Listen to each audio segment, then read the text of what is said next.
I'm really grateful to be here tonight, and I'm also very grateful for the stories that came before me. In some ways, laughing and crying and kind of feeling all those emotions really prepared me to tell you about mine. This story actually spans decades. So for me, it starts in the 1970s. I grew up in the South, in a part of the South that was the country. My family, extended family, were farmers.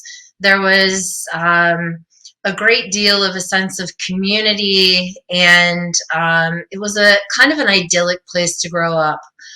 Uh, the other side of growing up in the South in the 1970s was that there was also this level of programming that was happening, and even though I didn't understand, I didn't have words for it as a child. I knew that there was something about it that was really not okay. One of the things that was true in my childhood is that I'm a very empathic person, and that was true when I was little. And so, even when I didn't understand what was happening, a lot of times I remember feeling pain and not knowing why. One of the truths of my experience as a child in the South is that there was overt privilege and overt acceptance of prejudice and racism and all the isms. And I don't believe that human beings are born with this. And I do believe that it was something that was transmitted or taught to children, even me. So in my world in the 1970s, in a small southern town, people of color lived in a place called the Hill. And so there were lots of stories and jokes about what happened over on the Hill. Um, Black and brown folks, yellow folks, red people, they all had names and they were really ugly. It was not nice. My dad's favorite candy from my childhood was a candy that was called the N word, toes. Think about that for a minute. That was my dad's favorite candy.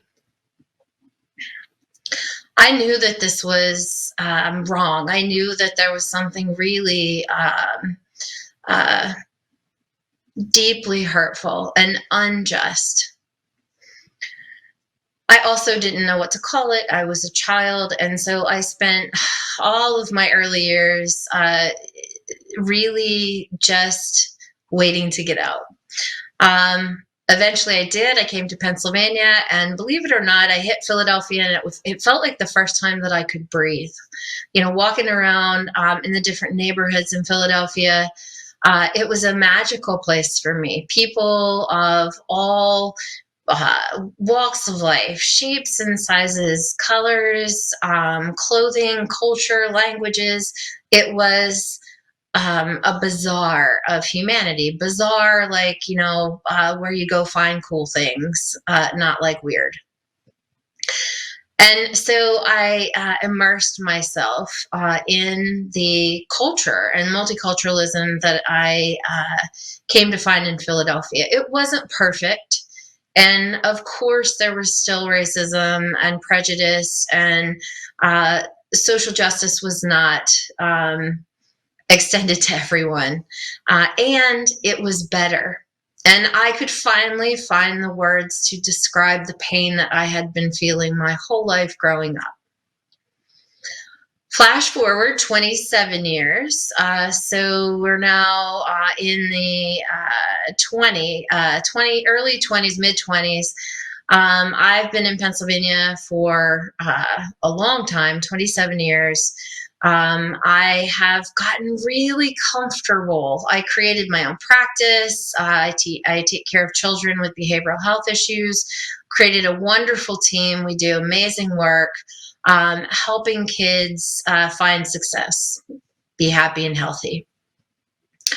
In this practice, we had really convinced ourselves that we were that we were just, that we were aware, that we were owning our privilege, and we had a sense that we had done all the things right.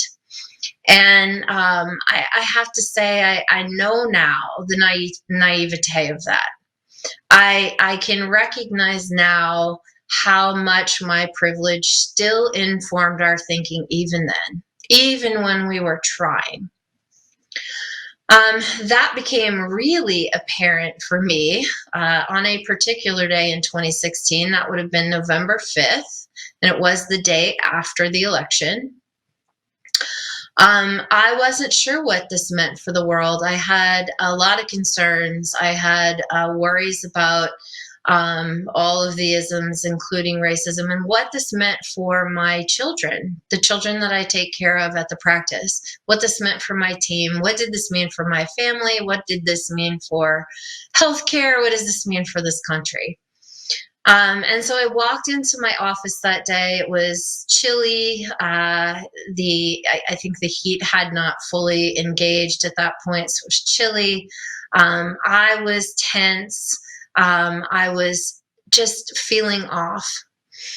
And the first child that I saw with his dad was a 10-year-old little boy, white boy, who said to me, we had a great relationship. I'd been providing care for him for a while. And he said to me, Miss Amy, we won. White people won.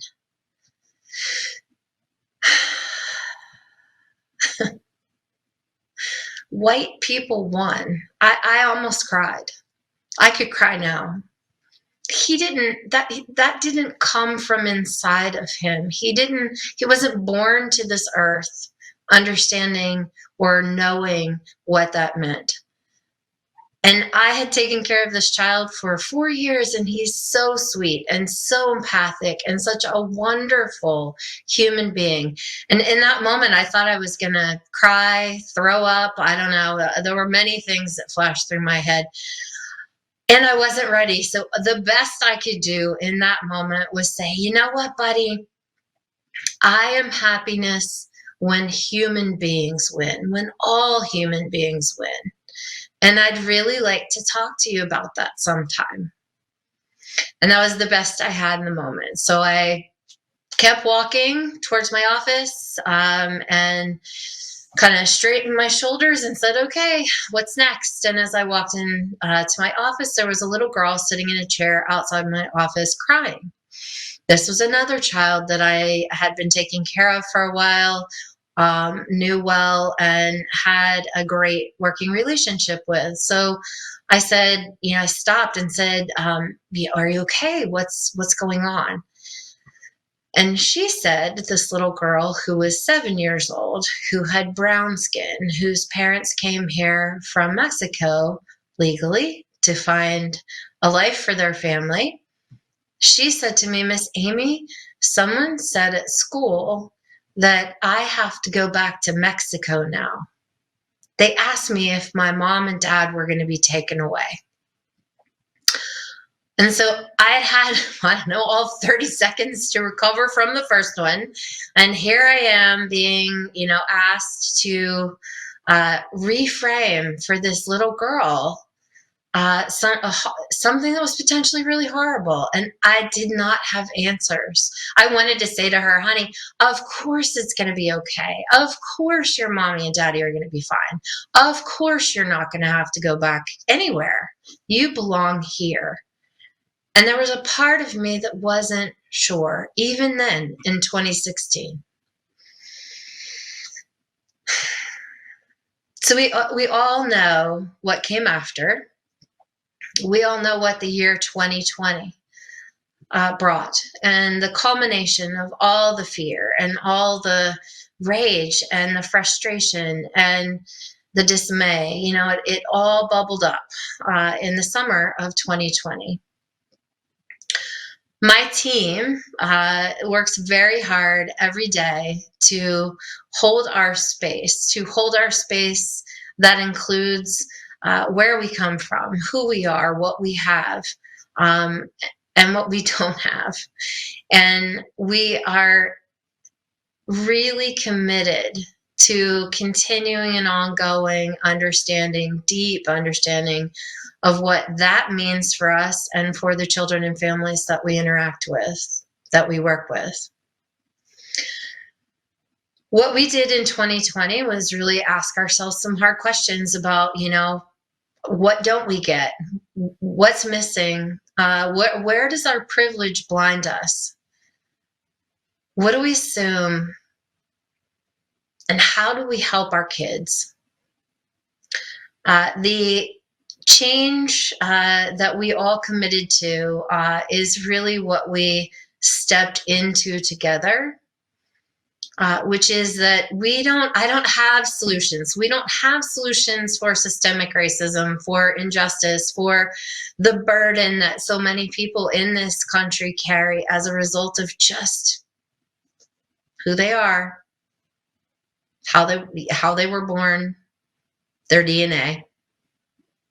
I don't have answers for that. So all I can tell you is that we made a commitment in 2020 to step into our work with awareness, with intention, to open the hearts and minds of the families that we engage with in any way that we can, to be there authentically. And while we may not ever be able to change millions of humans, we take our work very seriously, one child, one family at a time. Thank you.